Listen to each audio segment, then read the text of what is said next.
Good morning. We're still talking about giving in 2 Corinthians, and in chapter 9, I'm just going to go over to where it kind of gets into it more. Verse 6. Now, remember this. He who sows sparingly will also reap sparingly.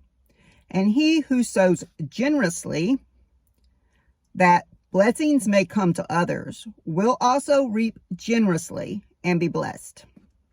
Let each one give thoughtfully and with purpose, just as he had decided in his heart, not grudgingly or under compulsion, for God loves a cheerful giver and delights in the one whose heart is in his gift.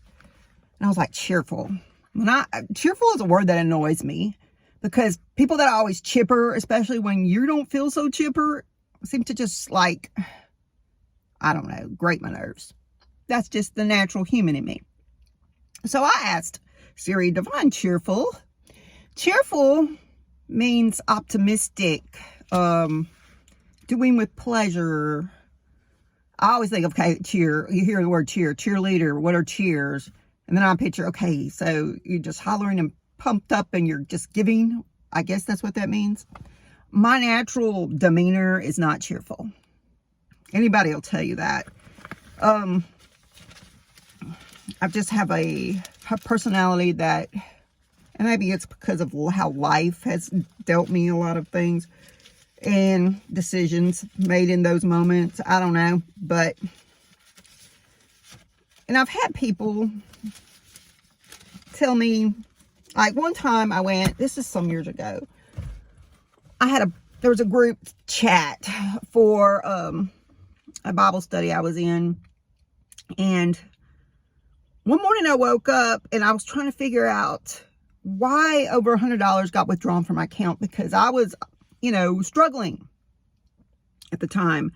Well, I'm still struggling right now, but anyway,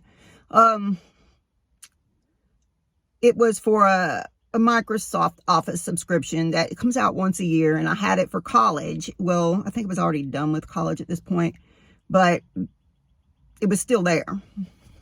And although I rarely use it, it comes in handy, the Microsoft Office.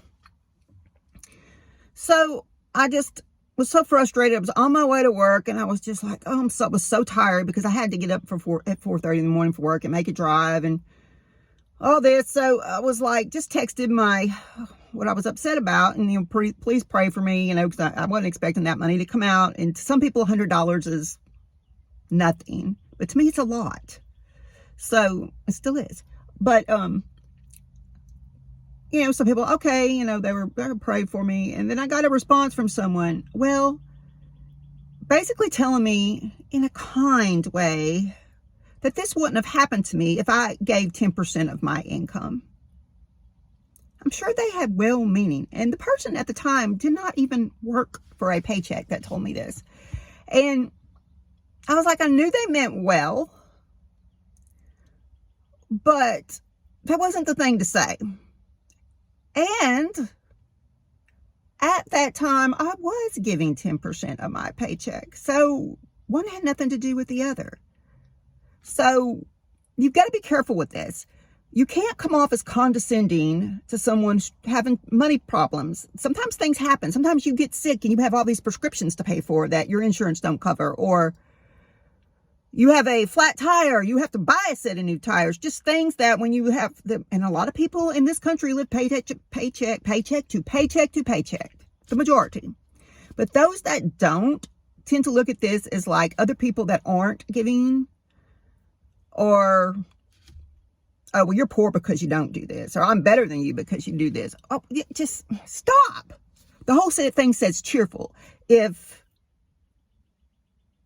that morning, when I found that out, I wasn't feeling cheerful. I wasn't thinking about, I'm $100 less, let me give $100 more, so maybe it'll come back. That's not how it works. It's not magic, and it's not a magic spell. It's more like a economy of God kind of thing. And Andrew Womack, and there's people out there who don't like Andrew Womack. I personally like him. He has a whole series on financial stewardship that makes a lot of sense. Now, when I have bills pile in, and I've got to be doing something with them because of a reduction in income, because of life circumstances, because things had to change, jobs had to change for different reasons. Long story, don't want to get into it. But if you owe somebody some money, they're going to get it out of you somehow. And yes, they say pay God first fruits. But this whole thing gets messed up because no one counsels you on what to do when the other thing happens. Because if you don't pay somebody back, are you stealing from them? These are all good things, all good points. If you're not paying back, they say you're stealing from God. You know, if you don't tithe. But I think some people get into that more because they want to keep the church functioning monetarily. You know, and of course the church needs to function monetarily, but the church also needs to take into account how they spend the functions of the money. Are they being good stewards? And boy, that can get a whole nother mess of worms open when you start talking about money at church. And most people don't even realize it because they don't get into that function of a church. They just mind their business, give their money, and leave. But you know, that's kind of the way. Oh, it's kind of like turning a blind eye, or what's that word? Ignorance is bliss.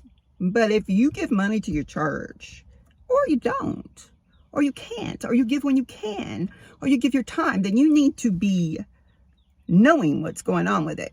I think that's just responsible as a member of the house of God.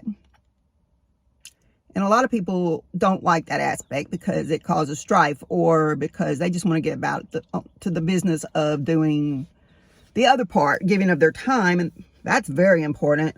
The church needs to be a verb, like action, not pew warming.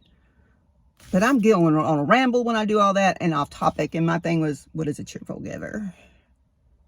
And don't be condescending to people because you think they've had bad luck with money because they weren't being a 10% tither or a cheerful giver, or they just had an unexpected expense.